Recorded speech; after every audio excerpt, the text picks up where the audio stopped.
Ashamarka fuunee daawwattoota AMN+ kun qophii roga dubbiiti. Dubbiin roga qabdi. Yaada gaaffii qeeqaaf komii keessan qaama dhimma ilaallatu waliin mari'annee deebisnee simraan ganya. Qophii keenya irraa keessatti olaantummaa yaadaatti amananii immoo hojii irratti kudhaaf eenyurraa maaltu eegama kan jedhu irratti hayyoota dhimma kanarratti beekumsa bal'aa qaban waliin turtii taasisnee simraan ganya. Turmaanni keessan AMN+ waliin haa ta'u. Keessummoonni keenya har'a stuudiyoo keenya AMN+ itti affeerrannee waliin marii taasisnu as cina kiyya kan jiranii Seenessaa Damisee Yuunivarsiitii Ambootti barsiisaa fi qorataa saayinsii siyaasaa fi hariiroo idil addunyaati. Fuullee kiyya kan jiranii yeroo adda addaatti affeerree beekna. Fuulli isaanii isiniif haaraa miti daawwattoota keenya Salamoon Tafarraa qorataa saayinsii siyaasaati. Keessummoota keenya affeerraa keenya kabajanii stuudiyoo keenyatti waan argamtanii fi maqaa daawwattoota keenyatiin isin galatoomfadhaa ulfaadhaa anaa dhufu. Yeroo baay'ee qaamolee siyaasaatiin yookaan immoo eliitotaan hayyootaan olaantummaa yaadaa jechi jedhu irra deddeebi'ameeti himama. Olaantummaa yaadaa yoo jennu maali? Yaadni bu'uura waa maraati. Yaadni hoo hin jirre milkaa'inni hin jiru.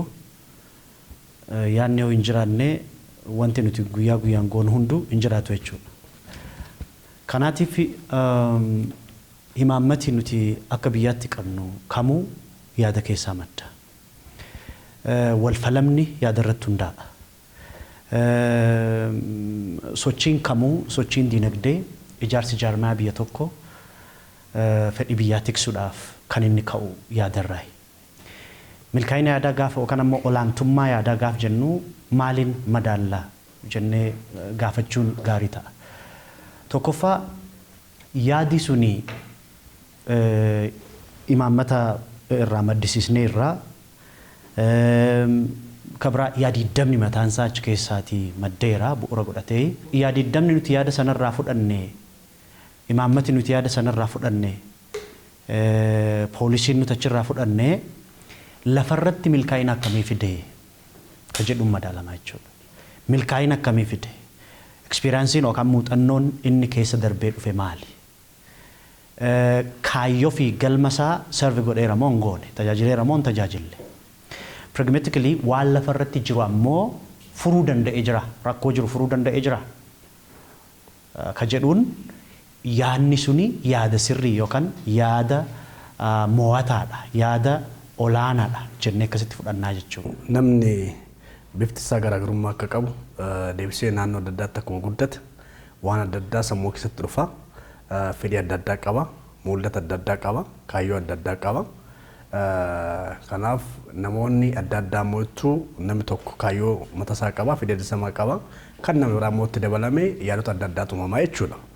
Kanaaf waan tokko keessatti addunyaa keessatti jechuudha gama siyaasaatiif dinagdee fi hawaasummaadhaaf bu'uurri yaada yaadota nama tokko nama lama nama sadii walitti daameet poolisii uuma filosoofii mataa isaatu uuma kun immoo gara imaammatatti jijjiirama jechuudha. Fakkeenyaaf siyaasni filosoofiin addunyaa yeroo ammaatti bulaa jirtu modern politiksii fudhanne jechuudha. Hayyoonni gurguddoon filosoofoonni gurguddoon muka jala taa'anii yaadanii kitaaba haaraa barreessanii har'a addunyaa kan ittiin gabarni taatu kan bu'uurri isaa yaada jechuudha. Kan fakkeenyaaf akka Machiavelli fudhachuu dandeenya kan akka Plato fudhachuu dandeenya kan akka John Locke fudhachuu dandeenya. Namoonni kun yaada dhuunfaa qaban jechuudha. Yaadonni dhuunfaa kun immoo yeroo yerootti moderni ta'ee modifaayi ta'ee dhufeet haalli addunyaa ittiin bultu siistamii uume jechuudha. Kanaaf akka biyya keenyatti dhumni immoo sila akkuma sii kaase jechuudha. Namni tokko akkuma bifa sana adda ta'u garaagarummaa qabu yaada garaagarummaa qaba jechuudha. Ilaalcha garaagarummaa qaba mul'ata garaagarummaa qaba. Itoophiyaa keessatti immoo fudhanne immoo gara sabaa fi sablammaa 80 oltu jira. Sabaa fi sablammiin 80 ol kun immoo yaadota adda addaa qaba jechuudha. Haalli ittiin jijjiira biyya tokko haalli ittiin biyya ittiin ilaalu haalli ittiin poolisii mootummaa ittiin ilaalu haalli ittiin haajaa biyya alaa ittiin ilaalu garaagarummaa qaba jechuudha. Hunda caalaa garuu yeroo baay'eetti biyya kana keessatti jechuudha akka Itoophiyaatti fudhannu garaagarummaa yaadaa iddoo ittiin wal falmamu yookiin immoo iddoo itti rifleektii ta'u miidiyaa hin turre jechuudha. Baay'inaan hedduun isaanii rifleektii gochaa kan turan yookiin immoo Sirriidha gochaa kan turre elleetota gidduutti jechuudha. Akkuma beekamu gaa heerri biyya keenya 1995 kun jira akka lakkoofsa Awurooppaatti barreeffamni kun namni yaada isaa bilisaan ibsachuu akka danda'u ni ibsa jechuudha. Baay'inaan garuu yaadonni kun dipendi ta'a kan ture elitota qofaatti jechuudha. Political elite irratti baay'inaan jechuudha. Kana gadi buusuudhaaf hunda caalaa waggaa 5 Itoophiyaa keessatti sirni filannoon gaggeeffama. Filannoon kun akkuma beekamu namni iddoo yaada isaatti gurguratu. Namni dhuunfaa paartilee siyaasaa hundi isaanii dhaabbileewwan adda addaa yaada isaa uummata isaatti dhiyeeffatee itti gurguratudha waan ta'eef kuni akka waliigalaatti jechuudha. Filannoo yoo fudhanne keessaa tokko iddootti garaagarummaa yaadaa itti rifleekti ta'u jechuudha. Iddoo garaagarummaa yaadaa itti keessummeeffamu jechuudha. Iddoo garaagarummaan yaadaa bakka tokkotti dhufee sirna ta'ee ijaaramu jechuudha. Tole ulfaadhaa. Egaa yaada kan maddisiisan akka sabaattis akka biyyaattis baay'inaan hayyoota biraa ka'aa yaada jedhu kaastan. Yaadonni maddan hundi isaanii immoo waliin fakkaatan. Yeroo garaagarteen yaadaa jiraatu garaagartee kana akkamitti yaada mo'ataan keessaa filatamee ba'a? Eenyu faatu murteessa? Yaadni tokko yaada mo'ataadha kan jennuun keessoo waan gurguddoo lama irratti xiyyeeffannee ilaalle gaariidha. Tokkoffaa kaayyoo sana sarbi godheera. Kaayyoo namni walitti qabamee haasa'uuf, kaayyoo namni walii wajjin jiraatuuf, kaayyoo ka dinagdee, ka hawaasummaa, ka siyaasaa ta'uu danda'a. Sana sarbi godheera. Kaayyoo biyyi tokko barbaadu, kaayyoo murni hawaasaa barbaadu sana sarbi godheera. Tokko. Lama. Haala qabatama lafarra jiru sana hubateera. San wajjin deemuu danda'ee jira. Sadi. Milkaa'eera yaadni sun. Waan uummanni barbaadu fiduu danda'ee jira kan jedhu laaluudha. Fakkeenyaaf obboleessi kiyya Salamoon waan filoosoferoota kaasee ture. Ansaniin sheerin godhu. Fakkeenyaaf rakkoon keenya guddaan akka biyya kanaatti nuti qabnu yaadonni yookaan flow of ideas kan jennuun top gadi olii gara gadiitti yeroo baay'ee. Elliititu waanan ani jedhee waanan ani barbaadee sii murteessa kan jedhu jira. Elliitiin kun immoo yeroo baay'ee illusionii keessa kan inni ittiin gale maalinni wanni nuti Machiavelli irraa dubbifnu, wanni nuti Plato irraa dubbifnu, wanni nuti Aristotle irraa dubbifnu akkum jirutti fuunee biyya keenyatti finnee uummata keenya irratti finnee yoo kan hojiirra oolchinu ta'ee milkaa'ina waan qabatama lafarra jiru waan kaayyoo barbaachisu servi godhataan itti fakkaata. Sun ammoo bara baay'eedhaaf rakkoo keessa nu tursiisee jira. Fakkeenyaaf yeroo dargii keessa paartileen siyaasaa yeroo sana turanii garaagartee yaadaa clear ta'e qabaatanis miti yookaan ammoo yadiddama ordofaa jiran sana iyyuu mataasaa clearly beekanii miti jechuudha. Suni ofuma isaaniitiif trickle down nutu Awurooppaa dhaqee waa beekaa nutu waa hubataa jechuudhaan hawaasa influence gochuurraa kan hafe of course elliitiin yaada hawaasaa shape godhaa ni qajeelchaa sannan sheeran godhaa garuu ammoo uummata dhagahuu dhabuu anatu beekaa anatu Awurooppaa dhaqee anatu akkas ta'e jennee jedhanii akkasitti yaadu nus dabalatee akkasitti yaaduun keenya gatii guddaa nu kafalchiise. Yaada kan Awurooppaa biyya kanaaf hin ta'a jedhee dhiyeessu lakki yaadni bu'uura hawaasaa godhate haala qabatama biyya keenyaa irratti hundaa'e kan biyya laallee dabalate kana jedhee dhiyeeffatu murtoon samaa uummata hin taanedha. Sure. Murtoon samaa maal ta'uu qaba? Uummata ta'uu qaba. Fakkeenyaaf yeroo baay'ee haalonni milkaa'ina yaadaa olaantummaa yaadaa murteessanii waan nuti qabnu rakkoo nuti qabnu fureeraadha kanarraa ka'uu qabaadha. Kabira rakkoo sana immoo itti dhiheenyaan ka beeku eliitii qofa osoo hin ta'in yookaan immoo hoggana siyaasaa qofa osoo hin ta'in from the grassroots uummanni waa hunda beeka. Uummanni ni hubata rakkoo isaa beeka bakka isa dhukkubu beeka. Yaada waan sana furuu danda'a jedhullee maddisiisuu danda'a uummanni. Kanaaf ijaaramni yaadaa nuti imaammata irraa bocannu nuti yadiddama irraa tolfannu maal ta'uu qaba? Home grown ta'uu qaba. Biyya keessatti kan dhalate, biyya keessatti kan guddate, uummata keessatti kan dhalate, uummata keessaa kan bahe, rakkoo uummata sanaa immoo furuu kan danda'u ta'uu danda'utu irra jiraadha. Kuni yeroo adda addaatti siyaasa biyya kanaa keessatti gatii nu kafalchiiseera. Akka waliin dhageenyellee godheera. Kanaaf wanni ta'uu qabu uummati waa beeka jennee ijjannoo sana qabachuu uummata dhaggeeffachuun daran baay'ee murteessaadha. Kanaaf waan goonu hundumammoo yaadota goonu hundumammoo kan dinagdee, kan hawaasummaa, kan siyaasaa, kan jarmayaa, kan birookiraasiidhaa yeroo hundumaa imported goona. Kuni ta'uun irra hin jiraatudha. Kanaaf uummata keenya keessaa dhufuu qaba, biyya keenya keessaa dhufuu qaba. Home grown mentality hayyoota qabaniin deemuu qaba. Liidaroonni keenyas akkasitti sheeppi ta'uutu irra jiraata. Garaagarummaa yaadaa eessa waa dhufu? Gubbaadhaa dhufu, jalaa dhufu. Garuu iddoo itti keessummeessamu jiraachuu qaba. Iddoo itti keessummeessamu sun immoo diimokiraasiidha. Diimokiraasii keessatti yaada isaan namni illiitsaa ta'u, uummataa ta'u murteessuudhaaf maajoritii vootidha mitire. Garammaa dirqama maajoritii vootidha koo sagalee kennuuf qofaaf miti. Namni marataa olaantummaan yaadaa iddoo itti mirkanaa'etti yaadni sun fudhatama qabaata jechuudha. Kanaaf hunda caalaa iddoon yaadonni itti keessummeeffamu jiraachuu qaba. Innis immoo sin diimokiraasiidha. Sin diimokiraasii immoo afuuraa miti. Dhaabbileedha. Dhaabbilee akkuma beekamu bara 2010 duratti jechuudha Itoophiyaa yoo ilaalle iddoon garaagarummaa yaadatti keessummeeffamu hin qabne ture, hin jirtu ture, hin qabaachuu turtenna. Amma garuu 2010 asitti iddoon sirni garaagarummaa yaadatti keessummeeffamu iddoo garaagarummaan yaadaa biyyaaf oolamu, iddoon garaagarummaa yaadaa akka mirgaatti ilaalamu, iddoon garaagarummaan yeroo garaagarummaa yaadaa akka diimokiraasii sirna diimokiraasiin fayyadamutti ilaalutti waan ta'eef isa kana immoo dhaabbileewwan adda addaa ijaaramee jiru jechuudha. Fakkeenyaaf dhaabbileewwan diimokiraasii National Election Board fudhachuu dandeenya, Ombudsman fudhachuu dandeenya, Human Rights Commission fudhachuu dandeenya, dhaabbileewwan mana murtii fudhachuu dandeenya. Dhaabbileewwan kuni garaagarummaa yaadaa iddootti gavarnii godhanidha. Yaanni kan koo malee kan yaada biraa fudhatamuu hin qabu kan jedhu yeroo itti jiraate iddoon murtiitti kennamudha. Kanaaf garaagarummaan yaadaa iddootti keessumamu sirna diimokiraasii barbaachisaadha. Garaagarummaa yaadaa eenyuun murteessa kan jedhu mee akka fakkeenyaatti waggaa 10 dura Ingiliz gamtaa Awurooppaa keessaa ba'uudhaaf yeroo murteessutti illiitonni biyya isaanii baay'een isaanii gonkumaa akka hin taane kun immoo biyya Ingiliz gatii akka kaffalchiisu ibsaa turan. Dhumarratti garuu uummanni vootii godhee hin moote jechuudha. Eenyuun murteessetti uummata murteessa. Kanaaf yeroo baay'ee illiitiin yaanni ani kallattii kaaban deemi, bahaan deemi, dhiyaan deemi kan jedhu ana sitti agarsiisuu qaba kan jedhu ni ture Itoophiyaa keessatti jechuudha. Yaanni sun cabuu qaba. Yaanni gubbaan as dhufu, jaraan as dhufu garaagarummaa yaadaa keessatti olaantummaan yaadaa keessummeeffamuu qabudha. Deebisee immoo yaadonni kan kamiyyuu kan ilaalamuu qabu kontekstii biyya saniiti.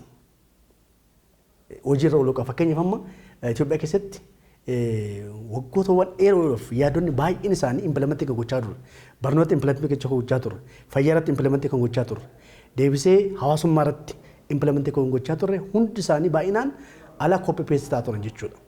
Amma garuu yaadni da'amuu yaadama biyya keessooti. Yaadama biyya keessoo kana keessatti akkamitti rakkoo biyya keenya furachuu dandeenyadha. Yaadni sun biyya keessatti uumamuun isaa even yeroo ammaa keessatti jechuudha. Paartileen morkatoota baay'een isaanii yaadota duraanii alaa koppii godhanii uummata sochoosuuf fayyadaman sun sarkatti cabetti gahame amma baay'een isaanii paartileen morkatoota hedduun isaanii poolisiin dinagdee irratti qaban, kan hawaasummaa irratti qaban, kan ajaalaa irratti qaban baay'een isaanii kan tokkoffaa kan furamuu qabda'uuni. Wanti alaa sheerii goonu jirra garuu kontekstii biyya keenyati. Poolisiin tokko yoo ba'u baay'inni uummataa ni ilaalama. Saayikolojiin uummataa ni ilaalama, qabeenyi qabnu ni ilaalama, seenaan keenya ni ilaalama. Kanarratti hundaa'ee Itoophiyaan poolisii alaa koppii gochuurra alaa wanti sheerii gootu yoo jiraate illee baay'inaan rakkoon biyya keenya keessoo keenyan filosoofii keessootiin yaadama keessootiin furamuu qabaadha. Even Itoophiyaa qofaa miti baay'isee Itoophiyaan ejjennoo qabachaa turtu yaadamni Afrikaatillee Afrikaa yaadota Afrikaatti furamuu qabaadha yaadni ishee kaasaa jirtu jechuudha. Kanaaf yaadonni kun garuu ammas irra deebi'ee waan kaasuu qabu iddoo yaadoleen kun itti keessummeeffamuu qabu jiraachuu qaba. Isaanis diimokiraasiidha. Diimokiraasiin afuuraa miti, dhaabbileedha. Dhaabbileen kun immoo olaantummaa seeraa yeroo itti kabajamu. Yaanni ana qofaan yaada qofatu biyya fayyada. Yaada qofatu dhaabbilee ijaara. Yaada qofatu saba fayyada kan jedhu cabuu qaba.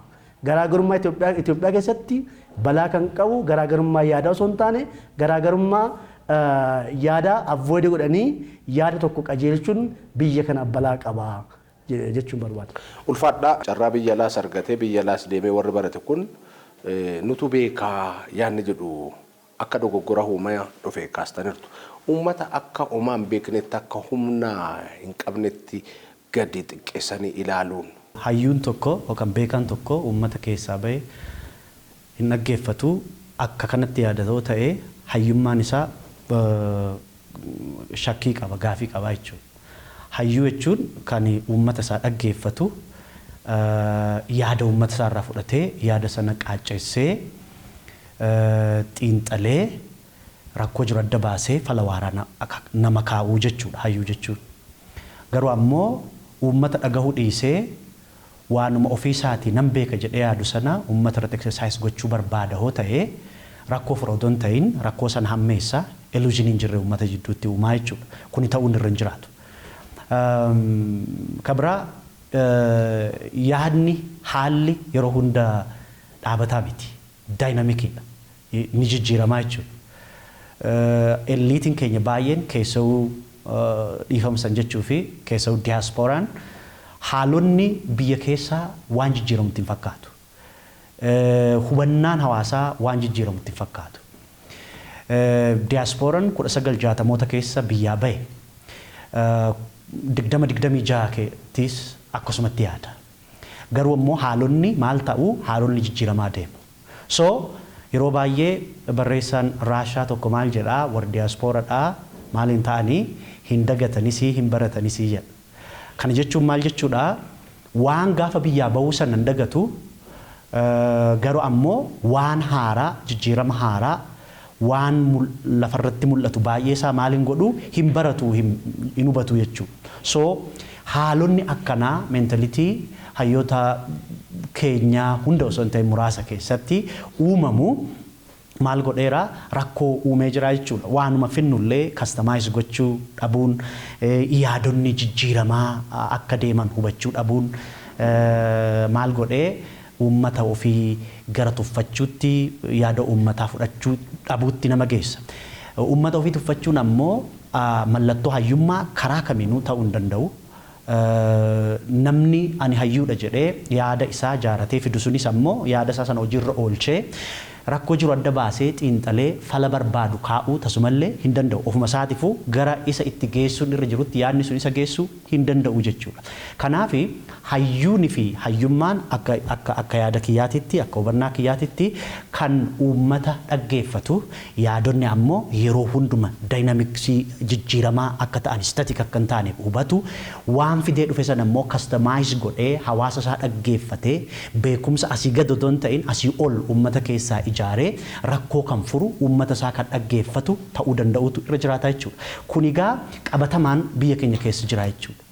Fakkeenyaaf biyya keenya keessatti wanni walitti bu'aa ooluu fi maaliif tokko akka hubannaa kiyyaatitti maalinni yaadni daayinaamik ta'uusaa haalli qabatama lafarra jiru jijjiiramuu isaa hubachuu dhabuun rakkoo kana uumee jira jechuudha. Uummanni bakka eliitii keenya yeroo isaan itti dursan warra baranne jedhan dursee uummanni rakkoo jiru beekee xiinxalee karaan ta'uu qabu kana silaa jedhee uummatni illee yeroo itti wanni jedhu arginaa jechuudha.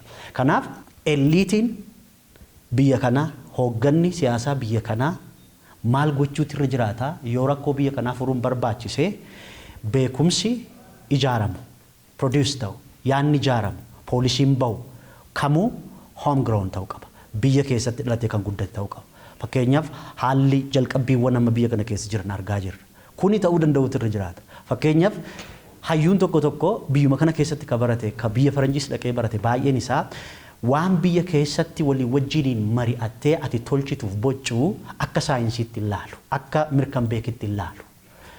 Kun immoo doofummaa jabaadha. Kanaaf kanarraa adda baanee nuti ofuma keenyafuu knowledge yookaan ammoo beekumsa warra dhiyaa beekumsa addunyaa biraa qofa consume gochuu odoo hin ta'in eliitiin tokko hayyuun tokko kan inni ta'uun irra jiraatu hawaasa isaa dhaggeeffatee beekumsa hawaasa isaa keessa jiru produce gochuu konsiim gochuurra gara beekumsa produce gochuu beekumsa akkamii beekumsa uummata isaa kabaje haala qabatama lafarra jiru beeku beekumsa rakkoo furuu keessatti gahee mataa isaa bahatu tolchuu qaba. Kanaaf uummata ofii dhaggeeffachuun hubachuun fuula duratti nama siksa.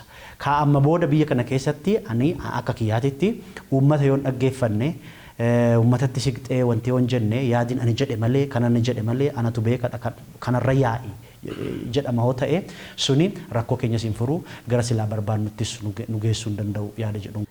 Garaagarummaan yaadaa illiit irraa dhufu Itoophiyaa keessatti jechuudha. Tokko kan yeroo wajjin deemee miti yeroo baay'ee jechuudha. Kan yeroo wajjin deemee miti yoo sin jedhu fakkeenyaaf 1960moota keessa gaafiin uummata Itoophiyaa gaafiin dargaggeessa Itoophiyaa fi gaafileen amma 2018 gaafatamu gaafiin uummata Itoophiyaa gaafiin dargaggeessa Itoophiyaa tokko miti. So kana beekuun baay'ee murteessaadha jechuudha. Kana beekuuf immoo dirqama uummata wajjin jiraachuu qabda. Dirqama uummata wajjin hojjechuu qabda. Dirqama iddoo tokko iddoo biraa naannooftee ilaaluu qabda. Bakka kana hubannetti heerri biitii uummata sanii osoo hin hubatin uummanni Itoophiyaa kanaan dura 1960moota keessa waa'ee lafaa gaafata, waa'ee qoodinsa lafaa gaafata, haras achuma jira jedhee gaafachuun kamtu deebi'ee fi kamtu hin deebi'eef jedhee uummata keessatti gaafii uummataa oodiitii gochuun baay'ee barbaachisaadha jechuudha. So gaafii uummataa osoo deebisee oodiitiin godhin har'a biyya alaa teessee uummanni kun gama kanaas socho'aa uummanni kun akkas gochaa jiranii ilaaluun dogongora guddaa akka ta'e hubachuun barbaachisaadha. Deebisee yeroo ammaa kana keessatti jechuudha. Garaagarummaan ilaalchi biyya keessaa yaadamni filoosofiin biyya keessaa biyya kanaaf bu'aa akkamii akka fide faayidaa akkamii akka fide gama dinagdeetiin gama hawaasummaatiin gama haajaa alaatiin gama hawaasummaa keessattuu barnootaan fayyaadhaan jijjiirama akkamii akka fide ilaaluun waggoota 5 darban qofa ilaaluun baay'ee barbaachisaadha. Idaamni yaadni yookiin immoo filoosofiin ida'amu kan madde ilaalcha biyya keessaatiin jechuudha. Eessoo kan dhufee miti. Rakkoon Itoophiyaa waggoota 100 oliif rakkoo keessaa bahuu hin dandeenye viishin saarkil keessa jirti. Yeroo tokko waa tokko uumuuf ni kaati deebisee achuma keessatti kufti viishin saarkisii uumaa jirti.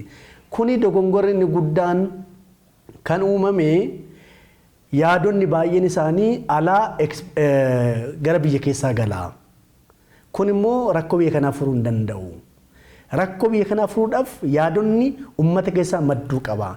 Itoophiyaa keessatti baay'ee baroowwan waggaa 100 dura Faasil kan ijaarte Aksum kan ijaarte har'a beeksisni sun deebisanii meenteenii gochuun rakkisaadha jechuudha. Meenteenii gochuudhaaf yookiin immoo haaromsuudhaaf gargaarsa biyya alaatti gaafachaa jira. Ogummaa biyya alaa gaafachaa jira jechuudha. Kanaaf uummata kana keessatti jechuudha indigenous knowledge cimaatu jira jechuudha. Qabeenyi yaadas cimaa jira. Qabeenyi uumaas national resources baay'ee jira jechuudha. Deebisee as keessatti waan si kaasuu barbaanne yeroo baay'ee illiitoon akka illiitootti Itoophiyaa keessatti jechuudha. Dogongora warra raawwatallee deebiin ifama gochuudhaaf baay'ee rakkisaadha. For example, Itoophiyaa land locked kan godhe eenyudha? Political elite uummataa miti. Uummanni immoo har'a elliitiin political elliitiin waa'ee filosoofii biyya keessatti rakkoo biyya kana furuudhaaf socho'e bakka jirutti yeroo argametti uummanni kun gaafii ulaa galaanaa waa'ee Itoophiyaa land locked ta'uusaa abbootiiwwan keenya gaafachuun baay'ee barbaachisaadha. Yeroo adda addaa miidiyaan ilaalla. Hamma bu'anitti marka uffatanii hamma badanitti biyya kana keessatti deebi'ee Itoophiyaan land locked ta'e biyya keessatti hin jiraadhu jedhee kan namni itti of ajjeese jira abbootiin keenya jechuudha. Kanaaf uummata kana har'a kan tuffatamee uummata kanatu yaada hin qabu kan jedhamu jechuudha. Fakkeenya filannoo irratti yaada uummataaf dhiyeessu gabaadha. Uummanni kan keessaa barbaadu fuudha. Yaada jedhu kaastaniirtu. Uummanni kun bituu hin danda'u jedhanii gabaatti immoo dhiyeeffachuu hin danda'ama kana. Kan yaada gurguru sun eenyudha jennee ilaaluun barbaachisaa baay'ee. Dogongora achirraa akka jechuudha. Daldalaan tokko waan kana yoon gurgure bu'aa naan buusu uummanni narraa bitattu jettee yoo kaaste namni yeroo hunda kasaaraatanii kasara jechuudha. Kanaaf yaadni akkasii yaada dogongoraati. Yeroo ammaa kanatti ifaan ifatti wanta ilaalaa jiru jechuudha. Uummanni sila kumsi kas jechuudha. Filannoon mootummaan tokko tarmii isaa kontiraasii jalqabaa fixate akkuma paartii biraatti jechuudha kan dorgomu. Waan kana irratti gama dinagdeetiin gama hawaasummaatiin kanaan yaada koo dhiyeeffadhee yaada koo gurguree yaada kanaan isintu gurguree isin immoo narraa bittaniiti sagalee naa kennitanii jirtu. Hamma kana waggaa 5 immoo fixadhee jira. Ammaaf waggaa 5f namni yaada cimaa qabu diinagdee irratti yaada mo'ataa qabu. Hawaasummaa irratti namni yaada mo'ataa qabu. Dhimma haajaa biyya alaa irratti namni yaada mo'ataa qabu yoo jiraate narra haa bitu jedhameet yaada isaa gurguraa jira jechuudha. Yaada kana akka gurguruuf immoo kan haala mijeesse dhaabbileewwan diimokiraasiiti. Dhaabbileewwan diimokiraasii keessa tokko immoo boordii biyyoolessa Itoophiyaati jechuudha. Kanaaf yaadni uummanni yeroo kanatti jechuudha kallattii adda addaatiin paartiileewwan gara paartiileewwan 47 ol ta'an yaadota adda addaa dhiyeeffachaa jiru jechuudha. Yaada kana keessatti jechuudha abbaan murtee eenyudha uummata. Daanyaan eenyudha uummata.